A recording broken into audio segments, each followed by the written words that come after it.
Empezaba la década de 1980 y la Guerra Fría, con sus ideologías y tendencias culturales, estaba por llegar a su fin. Aún continuaban los estragos sociales, políticos y económicos, y la evasión y el escape en la ficción seguían presentes.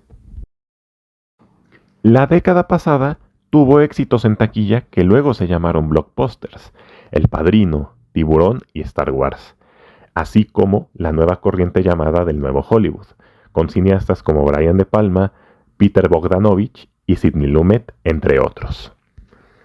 Para el inicio de los años de 1980, el blockbuster se empezaba a consagrar como un género cinematográfico y también una tendencia cultural de la época. Sin embargo, el año de 1982 y su verano fueron únicos en el género de la ciencia ficción. En junio de 1982 se estrenaban el mismo mes E.T. el extraterrestre de Steven Spielberg, Blade Runner de Ridley Scott y La Cosa de John Carpenter. A pesar de que E.T. el extraterrestre fue el éxito de taquilla de ese año, Blade Runner y La Cosa fueron fracasos en taquilla y con opiniones diversas tanto de crítica especializada como por parte de la audiencia, pero el tiempo y el pasar de los años las convirtieron en películas de culto. Steven Spielberg, John Carpenter y Ridley Scott son cineastas únicos y diversos, pero autores en su campo del cine. A pesar de que John Carpenter está semi-retirado desde los años 2000, Steven Spielberg, después de E.T. el extraterrestre, se consagró en los años siguientes y en su año 1993.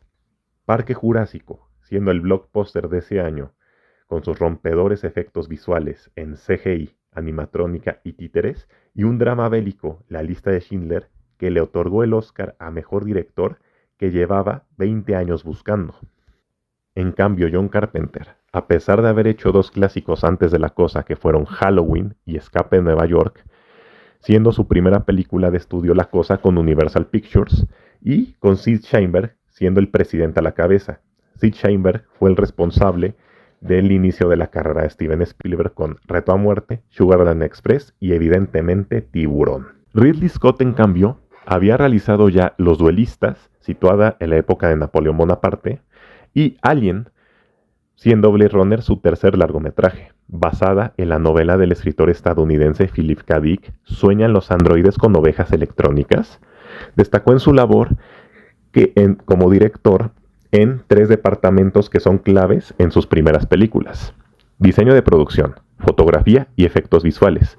Una década después, Ridley Scott fue pionero en el formato casero en los llamados Final Cut, que es cuando un director de cine puede decidir cómo se edita una película al final para su edición en formato casero sin interferencia de un estudio. En 1992, cuando Blade Runner cumplió una década, se estrenó en VHS la versión Final Cut por Ridley Scott. Ahora hablaremos de sus diseñadores de efectos visuales. Douglas Trumbull, quien trabajó en 2001 Odisea del Espacio, su trabajo en Blade Runner requirió de efectos ópticos, miniaturas y maquetas, y así dando la sensación de film noir con el subgénero del cyberpunk en la ciencia ficción, donde se muestra alta tecnología en un ambiente urbano en decadencia. Y a su vez, el uso de colores chillones y saturados da la sensación que parece una ilustración como una pintura o, por qué no, las viñetas de un cómic. Y eso fue su creación para la ciudad de Los Ángeles en el futuro del año 2019. Rob Bottin con La Cosa, en cambio, era un joven diseñador de efectos especiales de maquillaje y fue convocado por John Carpenter para hacer todas las metamorfosis en el diseño del extraterrestre. Fue un trabajo agotador, pero la pasión y entusiasmo de Bottin fue notoria a pesar de caer enfermo a la mitad del rodaje. Posteriormente se destacó como maquillista en Robocop y Mimic. Para E.T. el extraterrestre, Dennis Muren, quien empezó haciendo animación stop motion como publicidad para varias compañías, su oportunidad llegó en 1975 cuando George Lucas creó Industrial Light and Magic, trabajando en los rompedores efectos de Star Wars. Para E.T. el extraterrestre, él usó títeres, miniaturas y maquetas, pero quien tiene también un papel importante en el diseño de sus efectos visuales es Carlo Rambaldi, el cual trabajó dando vida al xenomorfo en base a las ideas del diseño de H.R. Giger en Alien y la criatura del film polaco Possession.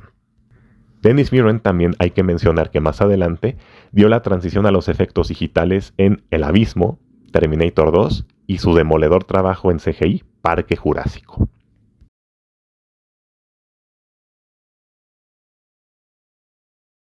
Ahora vámonos por el lado de la música. John Williams con E.T. el extraterrestre hizo uno de sus trabajos más memorables que le otorgó su tercer premio de la Academia. En cambio, Blade Runner contó con el músico griego Vangelis, quien hizo la música de la serie de Cosmos por Carl Sagan en 1980 y la película británica Carros de Fuego en 1981.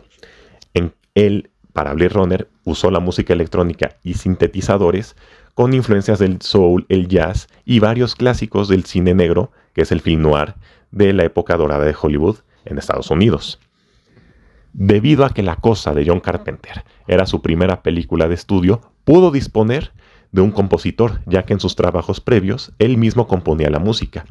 Para La Cosa contó con Ennio Morricone, responsable de El bueno, el malo y el feo, Eras una vez en América de Sergio Leone, y ya en el año 2000 y 1988 con el cineasta Giuseppe Tornatore en Cinema Paradiso y Malena. En La Cosa usó sintetizadores, música electrónica, violines y piano para dar la sensación de terror y paranoia que acecha a los protagonistas con el extraterrestre del título. John Williams al final se llevó todos los aplausos y reconocimientos, mientras que Vangelis pasó sin pena ni gloria su trabajo en Blade Runner y Ennio Morricone fue vapuleado al decir en varias opiniones que su música era sin encanto y sin alma.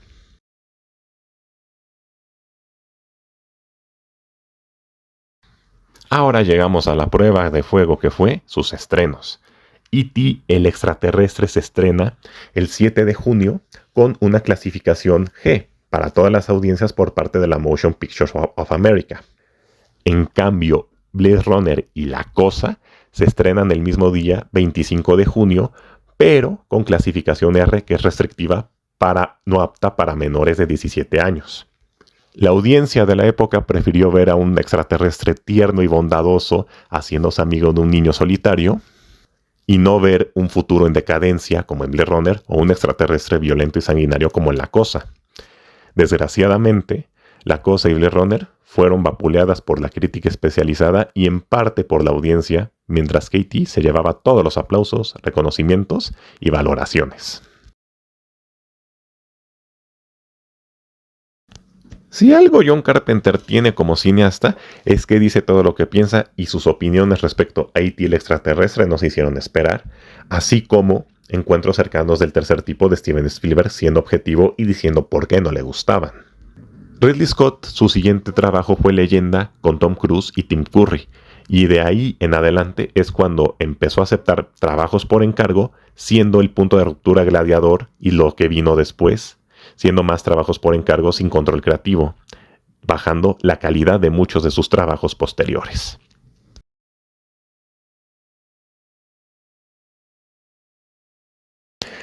La salvación para Blade Runner y La Cosa fue el formato casero con el Betamax y luego el VHS. Ambas películas con el tiempo encontraron una mejor valoración del público y eso, a través de los años, hizo que se ganaran su lugar como películas de culto. Y no todo quedó ahí. La Cosa influenció a grandes cineastas contemporáneos actuales.